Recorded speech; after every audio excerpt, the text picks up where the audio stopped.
기초연금과 노인연령 상향 추진에 기존 언론들이 굉장히 적극적인 모양새인데요. 어떤 어르신은 상향이 결정이 되면 고민을 해보자 라고 말씀을 하시는데 결정이 나면 고민을 할 수가 없습니다.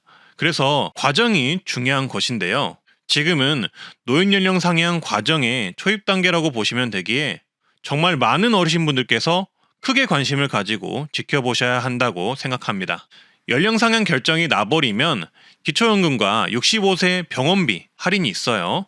이것도 변경이 될 것이고 각종 정책, 지원금, 지하철 무료, 교통비 지원이 앞으로 모두 연령 조정이 될 것입니다. 그래서 지금부터 말씀드리는 현재 상황 분석 자료를 보시면 정부에서 공론화하는 노인 연령 상향이 어떻게 돌아가는지 전반적으로 이해가 되실 겁니다. 지난 노인 연령 상향 소식에 이어서 오늘도 이렇게 노인 연령 상향 보도가 쏟아졌습니다. 쉽게 말해 현재 노인 연령 상향 공론화가 진행된다고 보시면 되는데요. 제가 각 기사들을 모두 다 읽어보고 요약한 이번 내용 말씀드리겠습니다. 따라서 오늘은 이렇게 세 가지 내용 중점으로 보시면 되겠습니다. 세 가지 내용 모두 다 보시고요.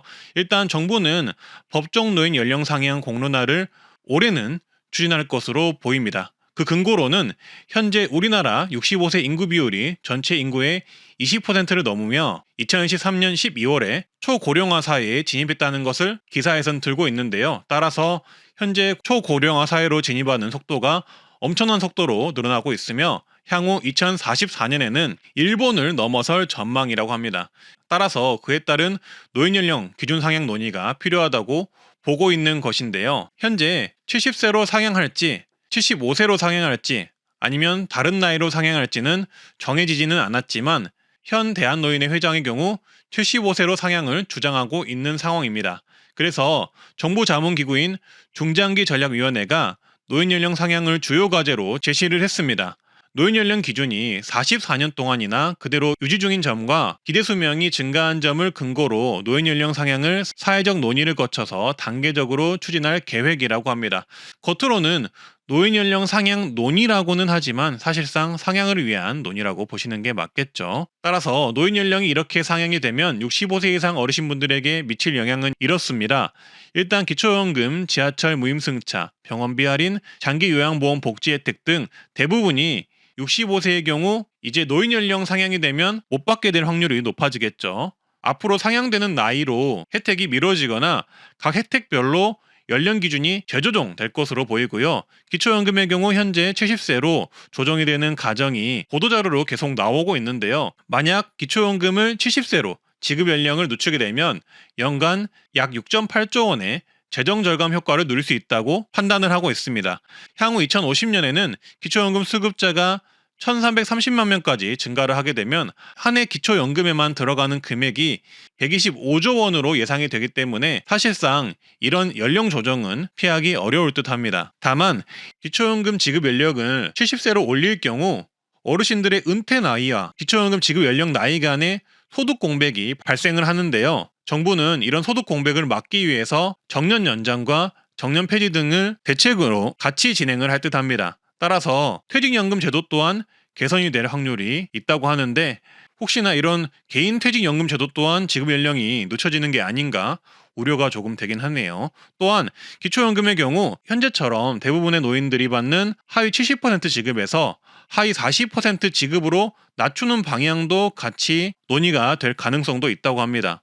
근데 이런 주장들은 아무래도 반발이 클 것 같아서 당장의 반영은 어렵다고 보고 있고요. 그렇다고 하더라도 노인이 점차 늘어나는 상황에서 기초연금 수급 연령과 지급 대상 축소 주장은 계속적으로 나올 듯합니다. 그리고 우려되는 측면의 기사들도 있었는데요. 현재 우리나라 노인 빈곤율은 40%에 육박하며 OECD 국가 중 1위입니다. 한마디로 노인 은퇴 시스템의 부족으로 은퇴 후 빈곤에 시달리는 어르신분들이 너무나도 많다는 것인데요. 그나마 기초연금이 이 노인 빈곤율을 줄여주고 있는 상황에서 기초연금 연령 상향, 그리고 지급 대상 축소 등의 의견이 나오는 것이 우려가 된다는 의견들의 기사도 있었습니다. 그리고 노인 지하철 무료 폐지 논란들도 있었는데요. 만 65세 이상 지하철 무임승차 폐지 논란에 대해 내용을 정리를 해드리겠습니다. 이 자료 역시 지금 가장 최신 자료를 제가 조사를 해봤고요.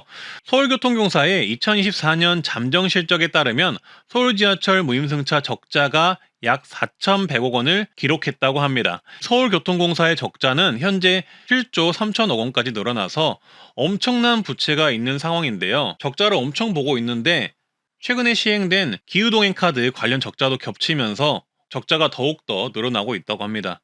이렇게 적자를 해결할 수 없는 상황이라서 앞으로 이 노임승차 논의는 2025년 올해에 더 많이 이야기가 나올 것으로 예상이 되는데요. 여기에 더하여 노임 무임승차 논란에 영향을 미칠 만한 뉴스가 또 나와서 정리를 해드리겠습니다. 바로 외국인 65세 이상 지하철 무료 정책인데요. 이 외국인 65세 이상 지하철 무료 정책이 논란이 되면서 노임 무임승차까지도 같이 조금 더 부각이 되는 면이 있습니다. 외국인 영주권자도 이 지하철 무료 혜택을 받을 수가 있다고 합니다. 현재 이 지하철 무료를 영주권자들도 받고 있는 상황인데 그 수가 크게 증가하고 있어서 논란인 건데요. 현재 재정 부담의 증가, 형평성 문제가 제기가 된 상태라고 합니다. 표를 보시면 아시겠지만 외국인 영주권자 무임승차가 시행된 이후 무임승차 인원이 2016년 대비 2014년에 6배가 증가하여 80만 명으로 늘었고 손실액은 12억 원에 가까울 것으로 보고 있는데요. 따라서 언론에서는 외국인 영주권자도 인원이 증가함에 따라 현재 노임 무임승차 논란의 원인 중 하나로 지적을 하고 있습니다. 그리고 이런 외국인 만 65세 이상 영주권자의 무임승차 이용이 지하철 운영사에 재정 부담을 가중하고 있다는 지적도 있습니다. 하지만 형평성 차원에서의 논란도 있는데요. 영주권자도 내국인과 동일하게 적용하자라는 입장과 외국인까지 혜택을 주는 것은 과도하다는 입장이 대립하고 있는 듯합니다. 그리고 지난해 말에는 만 65세 이상 지하철 무료 폐지 후 월 1만 원 한도 버스, 택시, 지하철을 이용할 수 있는 교통카드를 지급하자는 법안이 예고가 되어서 논란이 있었습니다. 지금 늘어나고 있는 노인 관련 예산을 점차 줄이면서 지하철이 없는 지역의 노인들에게도 형평성 있는 정책을 제공하자는 취지의 법안이었는데요. 상당히 논란이 되었죠. 하지만 법안은 예고가 되었지만 제가 찾아본 결과 법안 발의까지는 되지 않은 것으로 보입니다. 현재 상황은요. 근데 그렇다 하더라도 노인 교통카드 제한은 앞으로 계속될 것으로 보이는데요. 현재 전국적으로 이 노인버스 혜택이 지자체 위주로 엄청나게 폭증하는 상황에서 앞으로 어떻게 논의와 타협을 해나갈지 지켜봐야 할 듯 싶습니다. 개인적인 생각으로는 노인 연령 상향과 더불어서 노인교통 지원인 버스, 지하철 지원을 전국 통합 지원을 논의하되 연령마다 차등적으로 할지 소득별로 차등적으로 할지 예산을 고려한 논의를 종합적으로 해보는 게 좋지 않을까 싶습니다. 만약 교통카드를 지급한다면 버스, 택시, 지하철을 모두 사용하는 조건으로 현실적으로 월 1만 원 지원이 맞는 건지 아니면 3만 원, 5만 원이 되어야 할지 구체적인 논의가 되어야 하고 연령층별로 서로 타협과 공감이 되는 선에서 이루어져야 하지 않을까 싶네요. 물론 다른 방법들이나 좋은 아이디어가 또 제시가 되면 좋겠습니다. 트렌드 라디오 구독자 어르신분들이 제시했던 아이디어들도 있는데요. 나이별로 무임승차 횟수를 지정하자. 70세 이상은 무료, 65세 이상은 50% 할인하자. 출퇴근 시간만 유료로 하자. 라는 제안과 아이디어가 있었습니다. 따라서 이렇게 노인 연령 상향 논란과 더불어 지하철 무임승차 또는 연령 상향 논의는 올해 더 구체적으로 진행이 되지 않을까 싶은데요. 이 내용 관련해서 어르신분들의 생각이나 아이디어가 있다면 댓글을 통해 의견을 남겨보시면 어르신들의 의견 취합에 좋을 듯 합니다. 따라서 이렇게 현재 고령자 운전 논란과 노인 지하철 무임승차 폐지 논란이 있는 상황이라고 보면 되는데요. 일단 당장 바뀔 수 있는 사안은 아니니 조금 지켜보셔야겠고요. 그리고 다음은 이렇게 노인 연령 상향이 이루어지면 없어지거나 지급 연령이 재조정이 예상되는 65세 이상 노인 혜택 40까지입니다. 노후 긴급자금 대부 사업이 있는데요. 만 60세 이상의 국민연금 수급자라면 저금리 대출이 가능합니다. 전월세 자금, 의료비, 배우자 장제비 등의 목적으로 대출을 한다면 최고 1,000만 원까지 대출을 해주며 5년 분할 상환도 가능합니다. 신청은 국민연금공단에 하시면 되고요. 네 번째는 은퇴금융 아카데미가 있습니다. 은퇴 준비에 필요한 금융지식, 채관리 등 강좌를 무료로 제공하며 한국주택금융공사에서 수강 지역과 일정을 안내받을 수 있습니다. 그리고 다섯 번째는 노인 일자리 사업에 참여가 가능합니다.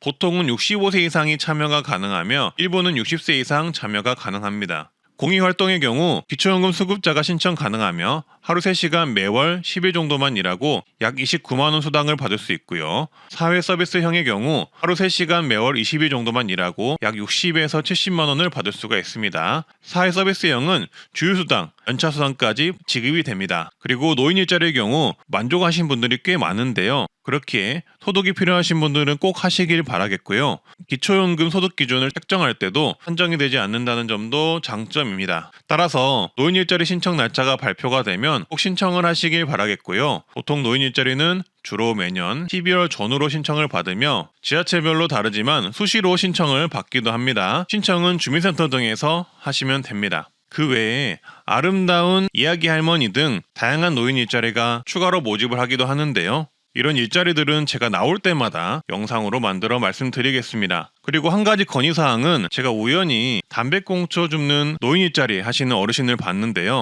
어르신께서 너무 성실히 일을 하시는데 담배꽁초가 너무 길거리에 많아서 짧은 집게로 줍는 게 굉장히 어렵겠더라고요. 그래서 어르신분들의 허리 건강을 위해서 청소하기 좀 더 좋은 도구들이 지급되기를 건의를 해봅니다. 그리고 노인복지관 경로당을 이용하시면 다양한 문화교육 프로그램을 참여하실 수도 있고요. 경로당 같은 경우 식사를 제공하기도 하는데요. 정부와 지자체에서 지원을 해서 현재 주 5회 점심 제공을 하는 곳들이 상당히 늘어나고 있습니다. 다만 경로당을 다니는 분들만 급식 혜택을 받고 안 다니는 분들은 전혀 혜택을 못 받는다는 지적을 받고 있기도 한데요. 그래서 현재 일부 지자체들은 많은 분들이 받을 수 있는 급식형으로 전환을 해서 이 경로당 혜택을 조금씩 바꾸려고 하고 있다고 합니다. 기존의 폐쇄적인 경로당 운영을 바꿔서 개방적으로 전환하고 경로당도 시니어 라운지 등 이름을 바꾸자는 방식으로 추진이 되고 있다고 합니다. 따라서 이렇게 정부와 지자체가 지원을 해서 식사를 제공하는 곳들도 있으니 내가 사는 지역에 무료 점심이나 식사를 제공하는 곳들이 어디에 있는지 파악을 해두시는 것도 좋겠습니다.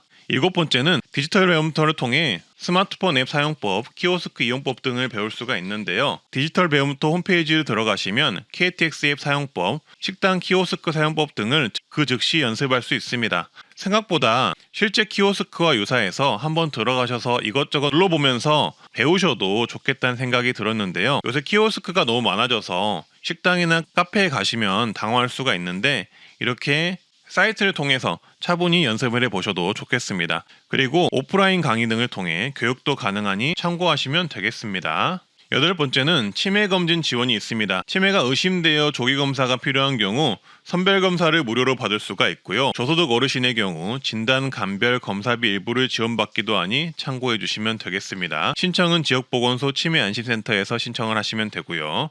치매치료 관리비 지원 사업도 있는데요. 치매 진단을 받고 각 지자체에서 제시하는 소득 기준을 충족하는 어르신들은 치매 진료비와 약제비 중 본인 부담금을 월 3만 원 지원을 받을 수가 있습니다. 10번째는 노인 안검진 및 개안수술 지원이 있습니다. 한마디로 눈검진과 눈수술 지원입니다. 안검진의 경우 저소득층 우선 지원을 하며 보건소에서 신청 후 검사를 받을 수가 있고요. 백내장, 망막질환 등 눈 수술이 필요한 경우 본인 부담금의 하나여서 전액 지급이 되는데요. 비급여 등은 제외가 되니 유의를 하시고요. 기초수급 차상위 한부모 가족 어르신이 지원이 됩니다. 신청은 보건소에서 하시면 됩니다. 다음은 노인 틀니 지원이 있는데요. 완전 틀니 또는 부분 틀니를 지원받을 수 있습니다. 만약 병원에서 지원을 받을 수 있는 분으로 판단이 되면 본인 부담률이 70% 할인 지원이 되고요. 소득에 따라 그 이상 받을 수가 있습니다. 신청은 치과에서 하시면 되고요. 11번째는 노인치과 임플란트 지원이 가능한데요. 본인 부담률 할인을 70% 이상 해주면서 평생 2개까지 지원을 해줍니다. 여기까지는 아시는 분들이 많을 텐데요. 근데 2025년에는 바뀐 부분이 있습니다. 바로 지르코니아 임플란트가 적용이 되는데요. 이게 가격이 비싸서 그동안 정부 지원을 못 받았습니다. 그래서 일반 보철만 임플란트 적용이 되었는데 올해 2월부터 지르코니아 임플란트도 정부가 지원해주기로 결정을 하였습니다. 지르코니아는 치아색과 아주 유사해서 미적 효과가 뛰어나기도 하고 요새는 일반 보철만큼 소재가 단단해져서 많이들 찾는다고 하는데요. 정부 지원이 결정난 만큼 가격 등을 비교해 보시고 본인이 원하는 임플란트 소재를 골라보시길 바라겠습니다. 혜택 신청은 치과에서 가능합니다. 부분 틀니를 지원받는 경우라도 임플란트 지원이 가능하니 이 부분도 참고를 해주시고요.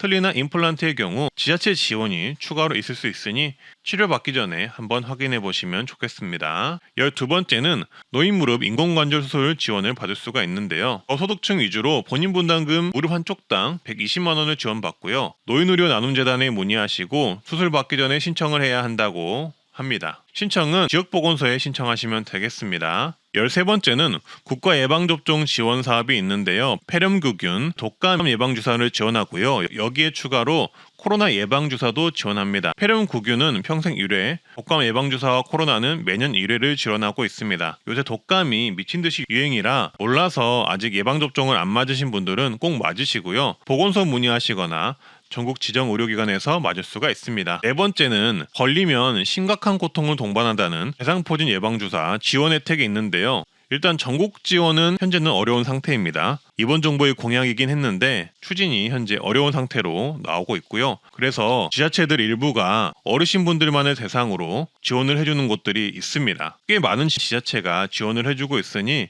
꼭 지자체에 확인을 해보시길 바라겠습니다. 무료 접종 또는 일부 지원이 되고요. 지자체 예산으로 운영이 되는 것이라서 미리 확인을 안 하시면 마감이 될 확률이 있습니다. 15번째는 노인 맞춤 돌봄 서비스가 있습니다. 쉽게 말해서 노인 돌봄 지원이라고 보시면 되겠고요. 몸이 불편한 어르신들을 대상으로 가사일이나 외출 동행 등을 인력 파견해서 도와주는 일인데요. 65세 이상 기초수급자, 차상위, 기초연금 수급자 등이 그 대상입니다. 모두가 되는 것은 아니고 소득과 고동 여부를 판단해서 결정이 됩니다. 신청은 주민센터에서 하시면 되고요. 16번째는 응급안전 안심 서비스가 있는데요. 이 정책은 쉽게 말해서 집에 응급호출기 등 응급 알림벨을 설치해서 사고 등이 일어났을 경우 그 즉시 119에 신고가 될 수 있게 도와주는 서비스입니다. 보통 독거노인 또는 노인 2인 가구, 조선가구, 장애인 등 지원 기준이 따로 있으니 화면을 참고해 주시면 됩니다. 소득과 관계없이 실제로 혼자 살고 있는 65세 이상 어르신이면 신청이 가능하니 많은 분들이 대상이 될 것이라고 봅니다. 신청은 주민센터에서 하시면 되고요. 화면을 보시면 응급호출기, 화재감지기, 활동량 감지기 등 첨단 기기들을 설치해서 어르신분들의 안전을 지켜준다는데 그 목적이 있음을 알 수가 있습니다. 그리고 이런 일이 절대로 일어나면 안 되지만 노인학대 피해 상담 서비스 및 일시보호 서비스가 있는데요. 일단 상담 전화번호 등을 적어두시고 만약 주변에 이런 일이 있다면 알려주셔도 좋겠습니다. 18번째는 교통비 지원이 있는데요. 아시다시피 철도요금 30% 감면, 통근열차 50% 감면이 있습니다. 하늘길을 이용하는 여객기 또한 할인이 되는데요. 대한항공 항공료는 10% 감면, 바닷길을 이용하는 여객선의 경우 20% 감면이 있습니다. 일단 항공료 감면은 저가 항공들이 많아서 요금을 비교해 보시는 게 좋겠고요. 여객선 감면 또한 현재 지자체에서 지원을 더 크게 해주는 경우가 많으니 해당 지자체에 거주하시는 분들은 지자체 지원을 알아두시는 게 좋겠습니다. 그리고 기차요금 지원의 경우 더 많은 지원과 더 자세한 내용이 있는데요. 해당 내용은 영상 말미에 전국 지자체 노인버스비 지원과 함께 제대로 정리를 한번 해드리겠습니다. 19번째는 문화활동비 지원이 있는데요. 각종 박물관, 국공립공원, 국공립국악원, 공연장 등은 무료 입장 또는 50% 할인이 있습니다. 신분증 꼭 챙기고 다니시고요. 제가 모바일 신분증 맨 처음에 말씀을 드렸죠. 발급을 해두시면 편하게 이용이 가능하실 겁니다. 20번째는 영화관 관람 지원이 있는데요. 요새 영화값 진짜 비쌉니다. 15,000원 전후인데요. 어르신들의 경우 65세 이상이면 경로 우대를 받아서 보통 영화관에 따라서 2D와 3D 영화의 경우 7,000원에서 1만원 사이에서 관람이 가능한 것으로 파악이 되었습니다.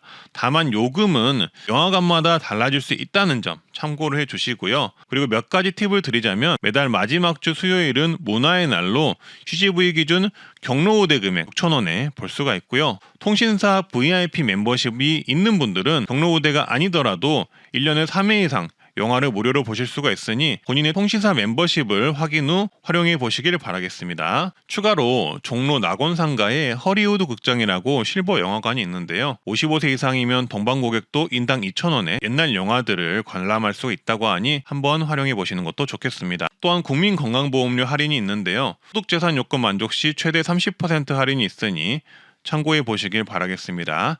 22번째는 통신요금 50% 감면이 있는데요. 기초연금 수급자가 대상이며 최대 12,000원까지 감면이 됩니다. 신청은 기초연금 신청 시 주민센터에 동시 신청하시면 됩니다. 기타 신청 방법은 화면을 참고해 주시고요. 그리고 시니어 요금제 혜택이 있는데요. 각 통신사별로 시니어 요금제가 있습니다. 일반 요금제에 비해서 데이터도 더 많은 편이면서도 저렴한 편이니 꼭 한번 활용해 보시길 추천드리고요. 선택 약정 시 월 3만 원대의 이용이 가능하며 기초연금 수급자는 추가 할인이 됩니다. 5G 요금제의 경우 혜택이 더 좋은 편이지만 단말기를 5G 지원 스마트폰을 써야 하니 휴대폰 교체를 하신다면 참고를 하시면 좋겠습니다. 더 자세한 내용은 시니어 요금제 종합 적립편이 있으니 참고를 해주시고요. 그리고 알뜰폰 시니어 요금제를 쓰시면 좀 더 저렴하게 이용이 가능한데요. KB 리브 모바일의 경우 저렴한 시니어 요금제를 제공하며 추가로 나눔 할인을 통해 최대 50%월 12,000원까지 할인해준다는 정보도 있었습니다. 그 외에도 다양한 알뜰폰 업체에서 시니어 요금제를 운영을 하고 있으니 필요하신 분들은 이런 저렴한 알뜰폰을 이용해 보셔도 좋겠습니다.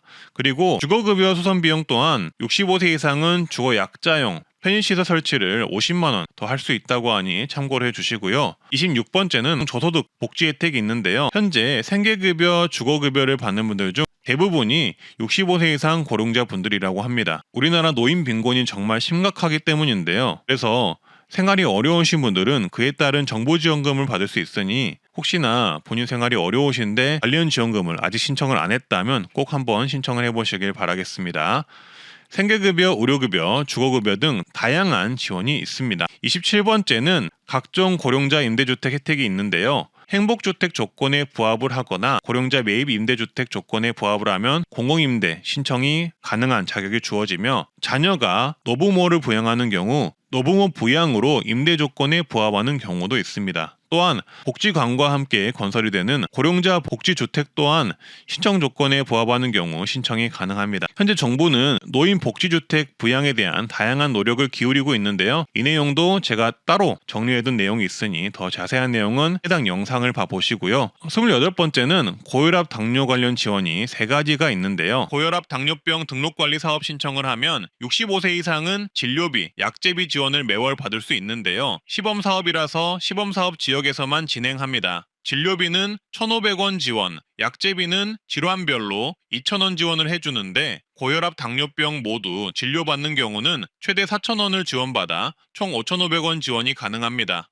매월 지원을 받는다면 1년에 66,000원까지 지원을 받을 수 있겠네요. 따라서 시범 지역을 확인해 주시고 시범 지역에 거주하신다면 이 정책 무조건 신청하시길 바라겠습니다. 시니어분들이라면 고혈압이나 당뇨는 많은 분들이 있기 때문에 상당히 좋은 정책입니다. 보통은 대부분 몰라서 혜택 자체를 못 받고 있는 분들이 많기에 꼭 시범 지역 체크해 보시고요. 신청은 거주지 보건소에 문의해 보시고 신청 기간을 안내받아 신청하시길 바라겠습니다. 보통은 거주지 고혈압 당뇨병 등록센터에서 신청을 하고 지원을 받습니다. 또 다른 고혈압 당뇨병 지원으로 1차 의료 만성질환관리 사업 참여가 가능한데요. 해당 사업은 나이에 관계없이 고혈압 당뇨병 질환이 있으면 참여가 가능한 사업으로 동네 의원에서 신청이 가능합니다. 사업을 신청하면 고혈압 당뇨병 검사료, 재진 진찰료 등 본인 부담료를 30%에서 20%로 경감해줍니다. 해당 정책의 주요 목적은 개인별 고혈압 당뇨병 관리 계획을 세우는데 도움을 주는 것에 있고요. 체계적인 당뇨병 고혈압 관리를 병원에서 돕도록 하고 개인별 질환에 맞는 생활습관가에선 교육 상담을 제공해 드립니다. 또한 메신저를 통해 건강 상태를 입력하면 의원에서 확인해 모니터링해주는 서비스를 받을 수 있습니다. 여기에 추가로 건강생활 실천 지원금 연 8만 원을 신청할 수 있는 자격이 갖춰져서 받을 수만 있다면 무조건 신청하셔야 하는 정부 정책인데요. 신청은 보통 동네 의원에서 하면 되는데요. 주의하셔야 할 점은 최근에 시범사업이 전국사업으로 바뀌어서 보통은 동네 의원에서 신청할 수 있다고 국가기관은 홍보하고 있으나 제가 더 정확하게 설명드리자면 참여하는 동네 의원을 검색 후 가보시는 게 더 정확하다고 말씀드릴 수 있습니다.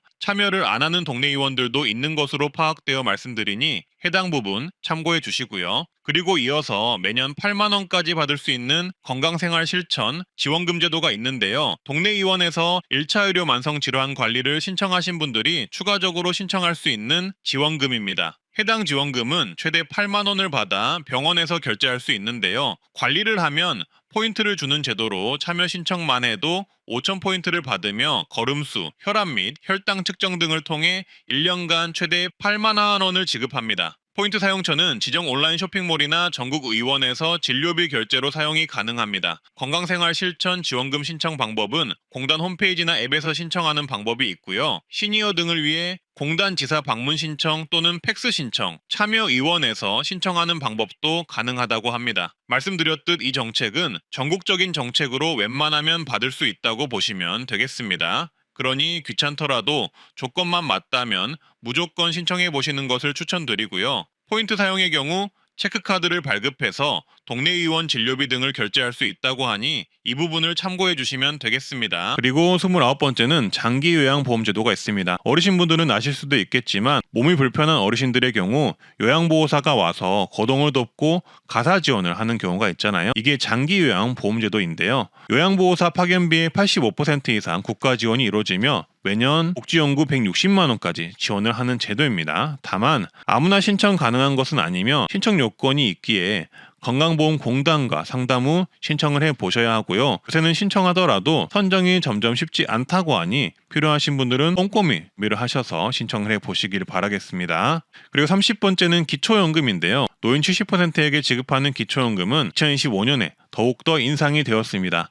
단독가구 최대 34만 2천 원, 부부가구는 최대 54만 8천 원까지 인상이 되었고요. 선정 기준액도 인상이 되어서 월소득 인정액이 단독가구 228만 원 이하, 부부가구는 364만 8천 원 이하이면 기초연금을 신청할 수 있습니다. 신청은 전국 주민센터에서 어디서나 가능하고요. 만 65세가 되기 전 생일이 속하는 달에 1개월 전 1일부터 신청이 가능합니다. 만 65세가 만약에 5월에 된다면 4월 초에 기초연금이 신청이 가능하겠죠. 늦게 신청하시더라도 소급 적용을 따로 해주지 않기에 꼭 시기에 맞춰서 신청을 하시고요. 선정 기준액이 상향이 되었기에 혹시 기초연금에 탈락이 되었던 분들도 신청을 해보시길 바라겠습니다. 추가로 기초연금에 만약 탈락이 되었다면 기초연금 수급 희망 이력 관리제를 신청해 두시면 향후 기초연금이 신청 가능할 때 연락을 받을 수도 있으니 이 제도 또한 적어두시고 활용을 해보세요. 그리고 각종 유공자를 위한 제도가 있는데요. 생활조정수당의 경우 65세 이상이면 부양 의무자 기준 적용이 제외가 되고요. 참전 명예수당이나 생계지원금의 대상자가 되실 수도 있습니다. 32번째는 주민센터에서 신청하는 지역사회 서비스 투자 사업이 있는데요.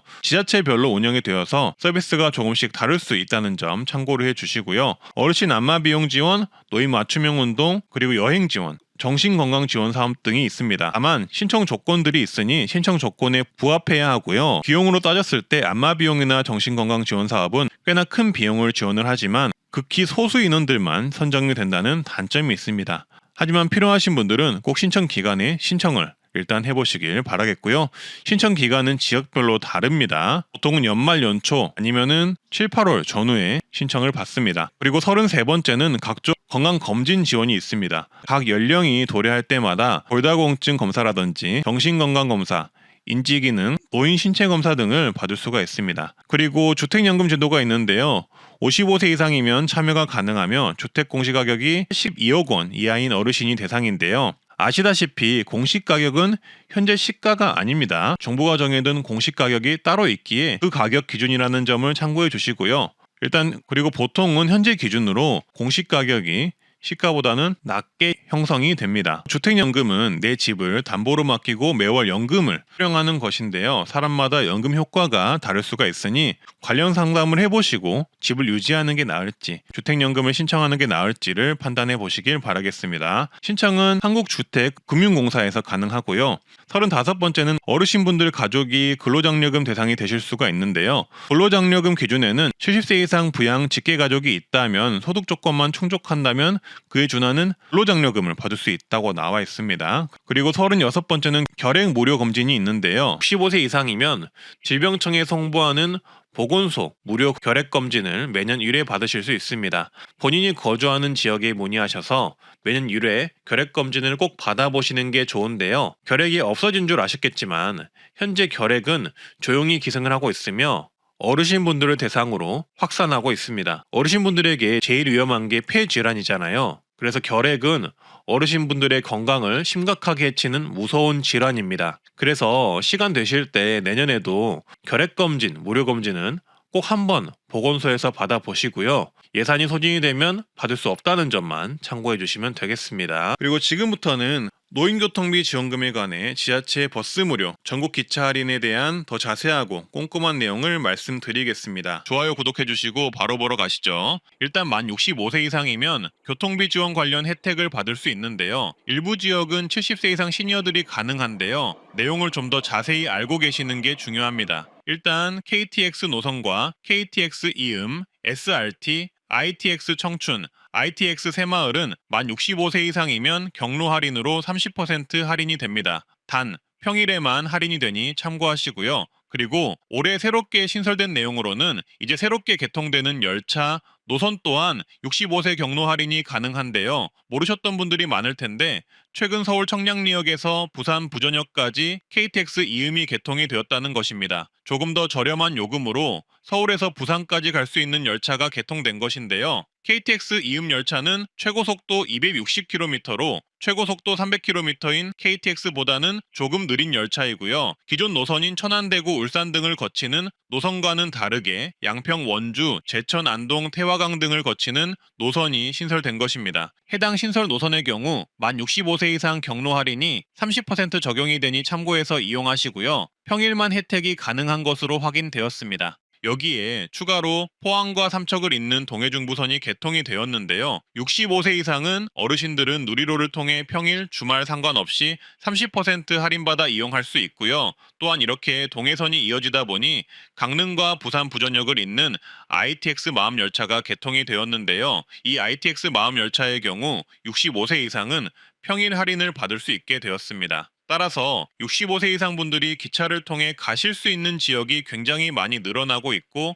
30% 할인이 되지만 기차에 따라 할인 여부가 달라진다는 점 참고하시면 되겠습니다. 특히 무궁화호, 누리로의 경우 30% 할인이 주말 평일 상관없이 이루어진다는 점도 기억하시면 되겠습니다. 기차의 경우 빠른 기차일수록 비용 부담이 커지니 본인의 시간과 시니어분들의 개인적 경제 사정을 고려해 이용해 보시고요. 또 추가 사항으로 구미대구 경산을 잇는 대경선이 개통이 되었는데요. 이 부분은 조금 이따 말씀드리겠습니다. 세 번째는 새롭게 신설된 GTX, 또한 65세 이상 경로우대 할인이 적용이 되는데요. 최근에 개통한 파주 운정역과 서울역을 잇는 GTX 노선이 경로우대 할인이 적용이 됩니다. 해당 노선은 20분 안에 파주에서 서울로 갈 수 있는 수도권 광역 급행철도인데요. 작년 개통된 수서 동탄역과 더불어서 약 30% 할인이 적용이 됩니다. 따라서 파주와 서울역을 오가는 분들, 동탄역과 서울 수서역을 오가는 분들은 혜택 받으시고요. 어르신분들은 1일권 구매하실 때 참고하시길 바라겠습니다. 네 번째는 구미시와 대구광역시, 경산시를 오갈 수 있는 대경선이 신설되었는데요. 일명 대구권 광역철도라고 하고요. 70세 이상이면 무료로 이동할 수 있습니다. 경산시에서 구미시까지 무료로 이동 가능하고요. 소요 시간은 약 1시간 정도 소요가 됩니다. 대구의 경우 70세 이상이면 지하철 버스 그리고 이런 광역철도까지 무료로 이동이 가능하도록 추진하고 있다고 하니 참고해 주시길 바라겠습니다. 다섯 번째는 만 65세 이상이시면 인천공항으로 가는 공항철도를 무료로 이용이 가능한데요. 공항철도는 서울역에서 공항까지 약 1시간 정도 8정거장을 거쳐서 도착하는 열차입니다. 하지만 이 내용은 다들 아실 거라고 보고요. 추가로 알려드릴 내용은 공항철도 직통열차가 있는데요. 이 열차 또한 할인이 됩니다. 일반 승객은 보통 약 13,000원 정도 요금을 내야 하지만 65세 이상 시니어분들은 9,500원을 내시면 이용이 가능합니다. 직통열차는 서울역에서 인천공항까지 논스톱으로 이동하며 약 43분만 소요가 됩니다. 또한 직통열차는 무료 와이파이, 무료 생수 서비스가 있으며 지정 좌석제로 편하게 이동이 가능합니다. 무엇보다 직통열차를 이용하면 서울역에서 항공사 체크인을 한 후 수화물 위탁을 해서 짐을 보낼 수도 있고요. 출국심사까지 가능해서 짐을 보내고 일반 출국심사 통로가 아닌 전용 출국 통로를 통해 빠르게 이동이 가능합니다. 요새 해외 가는 분들이 많아 출국 심사 때 너무 오래 기다려서 문제가 생기기도 한다고 하는데 이런 서비스를 알고 계시면 좋을 듯 합니다. 탑승 수속 가능 항공사는 화면을 봐주시고요. 다음은 만 65세 이상 기차, 광역철도, GTX 등 할인 적용을 받는 방법을 알려드릴 텐데요. 일단 KTX, 이음, SRT, ITX, 무궁화호, 누리호 같은 경우 역창구에서 신분증을 지참하셔서 구매하셔도 되고요. 편하게 온라인 예매를 하셔도 되는데요. 코레일톡 앱을 다운로드 하셔서 회원 가입을 하신 후 로그인을 하시면 예매 화면이 보일 겁니다. 여기서 가운데 인원 선택을 눌러주시면 어른 또는 어린이 만 65세 이상 경로 선택을 하셔서 사람 수를 조정할 수 있는데요. 예약하려는 어르신 숫자를 잘 선택을 하셔서 확인을 누른 후 열차 조회를 하면 됩니다. 그리고 원하는 시간대에 기차를 선택해서 결제를 하면 할인이 적용된 것을 확인하실 수 있습니다. SRT도 마찬가지로 진행하면 되는데요. 메인 화면에서 인원 선택을 해주면 됩니다. 어른 1명으로 지정된 것을 경로 1명으로 바꿔주시고요. 열차 조회하기를 누르면 스케줄이 나오는데 원하는 시간대 선택을 한 후 예약하기를 누르면 경로 할인된 요금으로 결제를 하실 수가 있습니다. 그리고 수도권 광역 급행철도인 GTX의 경우 경로 우대 등록된 교통카드를 그대로 쓰시면 자동 적용이 되고요. 경로 우대 교통카드가 없을 경우 요새는 1일권 구매 기기가 설치되어 있으니 여기서 1일권을 구매해 이용하시면 되겠습니다. 대구권 광역철도인 대경선 또한 마찬가지로 이용을 하시면 되겠습니다.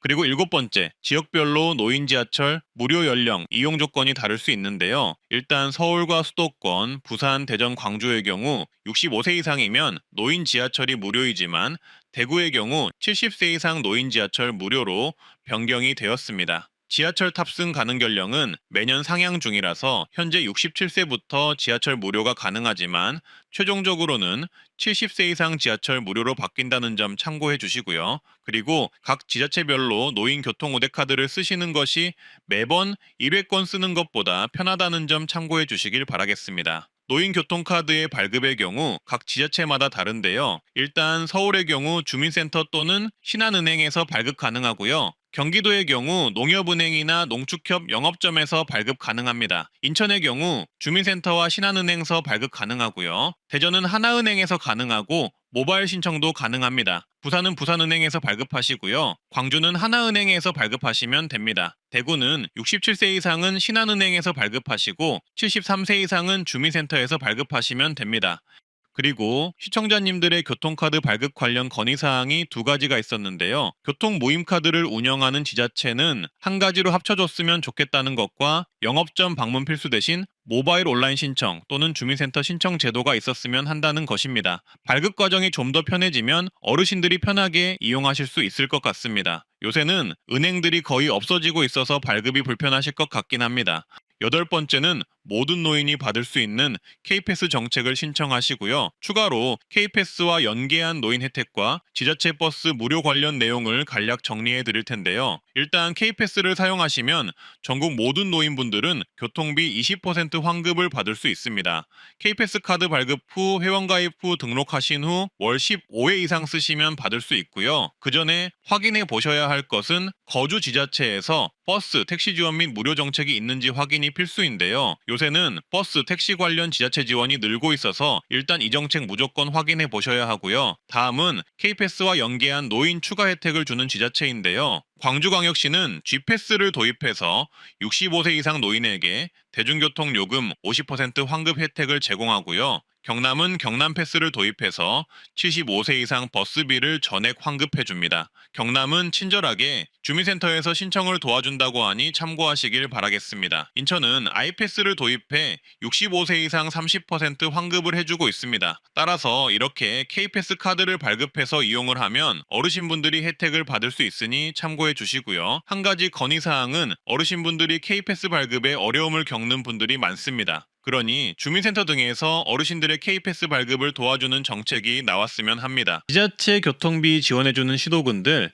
기존에 제가 정리해둔 자료가 있는데요. 화면을 보시고 참고를 하시면 되겠고요. 그리고 지금부터는 2015년 올해에 제가 따로 정리한 새롭게 시행되는 노인버스비, 택시비 지원 내용들 같이 정리를 해봤는데요. 서울 중구의 경우 65세 이상 모든 어르신에게 버스비, 택시비에 쓸 수 있는 교통비를 지원을 하는데요. 올해 그 지원금이 늘어서 월 4만 원까지 늘었다고 합니다. 중구 어르신분들은 이거 신청하셔서 매월 꼭 이용을 해보시길 바라겠고요. 지하철, 택시, 버스 모두 무료로 이용하시겠네요. 그리고 강원도 지역의 경우 엄청 많은 지자체들이 노인버스비 지원을 하는 것을 알 수가 있었는데요. 제가 모두 정리를 해드리겠습니다. 춘천시, 강릉시, 삼척시, 홍천군, 속초, 인제, 양구, 정선, 철원, 횡성군이 노인버스비 지원이 있거든요. 그래서 여기 거주하시는 어르신분들이라면 꼭 연령, 확인을 하셔서 노인버스비 지원 신청을 해보시길 바라겠고요.